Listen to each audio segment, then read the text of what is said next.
The chase is on, and just like that, boom, it seems that the chase is over. According to an extremely reliable source, the one-of-one ring has actually been pulled. But what does that mean? Let's talk about the source, and let's talk about the future of this set. Is it going to the moon? Is the hype dead? Is it all tanking? Is no product going to sell? I can't keep up anymore.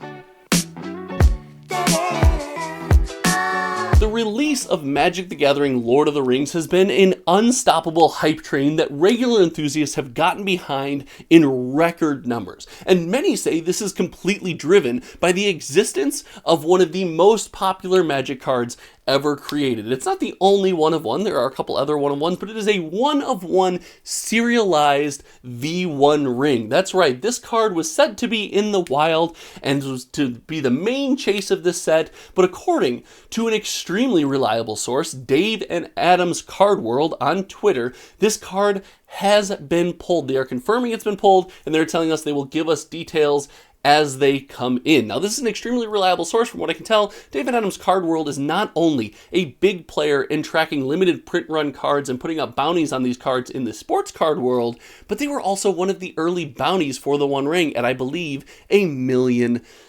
So today, let's talk about what this means for the Lord of the Rings product. We have a couple products we have to talk about. One, I think it's okay, and one I think is a massive disaster. I think this could be a really bad news. And what does it mean for the future of Lord of the Rings? Well, we have to start with the highest selling product in the set, the Collector Booster Box. So out here on this channel, we track every single sold listing on TCG Player, and we use that data to show how people are engaging with the products, what products are popular, what products are not popular, and how regular enthusiasts are choosing to buy this product. And the most popular product has been the Collector Booster Box. Now, I have said on this channel ad nauseum, I don't believe the only reason people are buying this Collector Booster Box is because of the existence of the One Ring. I truly believe that going into that purchase with that being your sole reason for buying the product is silly. And not only that, we see this set shining in ways that Magic the Gathering sets have not shown in recent history. The collectability of this set seems to be off the charts. People are still chasing down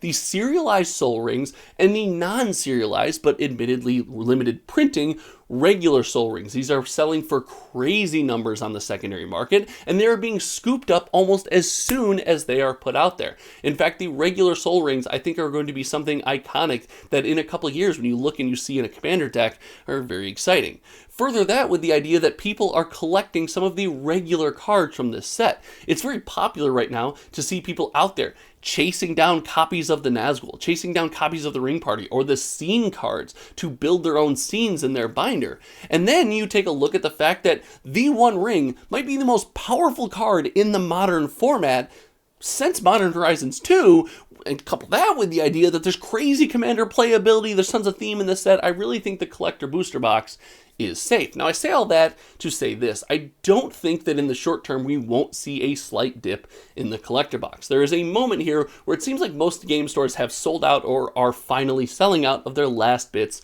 of Collector Booster Box. And I don't think that everybody, just knowing our Magic community, will be like, oh, that's why I bought this box. You can convince me that some people will say, hey, I engaged with this box for a chance at the One Ring. That's the only thing I cared about, and now I hate it. I don't think that will be a widespread thought, but I do think that will be, splattered around here and there. I think that's the wrong way to approach the product. But when that happens, I think we could see a slight dip in the Collector product. Now, for all the reasons I mentioned prior to that, I think the Collector product recovers. I think this is one of the coolest Collector boxes we've seen in quite some time. And you can convince me that this remains the best-selling Magic set and the most hyped Magic set that we have ever been a part of. So I really think the Collector box does well long-term. And I actually think we see a lot of uptick in the other products. A lot of money maybe being diverted in the short term away from a Collector box that's already limited. It might already be essentially selling out at most of your game stores. People buying the set box, buying the draft box, getting their hand on some of these products and playing Commander and Limited. I think that's going to start to happen.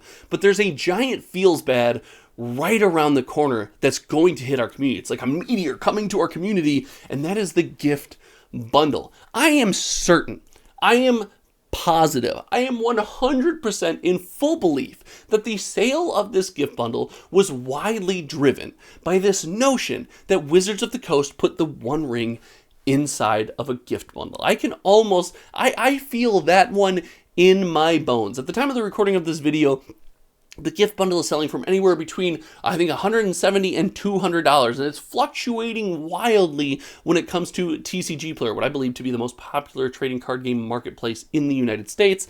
And I believe this is because the one pack of Collector Booster in the gift bundle is definitely being treated more like a lottery ticket than, let's say, a Collector Booster box itself.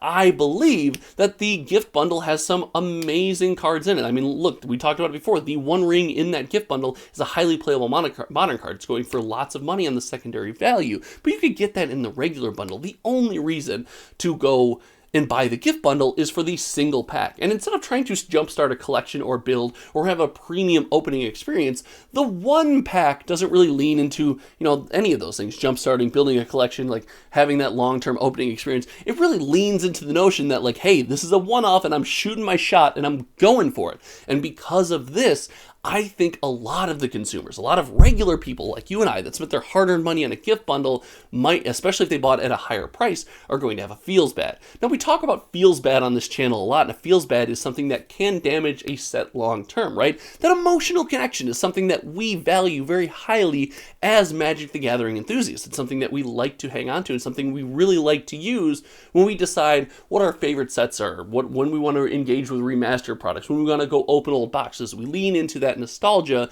and that feels good. Now, this feels bad could drive some people to have a negative impact on this set, which otherwise would have a lot of positive emotional feelings behind it. So I think this is an opportunity where we do see a small dip in enthusiasm, a small dip in the hype train, but make no mistake, my official position on this channel is that we do not see the set die off, anything crazy like that. I don't believe that's what's going to happen. But most importantly, I want to know what you think. We have a lot to talk about next week when it comes to feels bad with Magic the Gathering sets, where is it all about price? Does it have to have a wide range of affordability? Make sure you're subscribed so we talk about Commander Masters next week, and I'm spicy about that one. Let's just leave it at that. I'm spicy about that one. Let me know what you think about Lord of the Rings. Do you think it's over? Do you think the hype train has ended and crashed? Or do you think that we will continue to engage with this product? I want to hear from each and every one of you guys. We're racing towards 6K. I think 75% of you that watch this channel aren't subscribed yet. Make sure you smash that subscribe button. Let's race to 6K together. Thank you all so much for watching, for tuning in and hanging out. Until next time,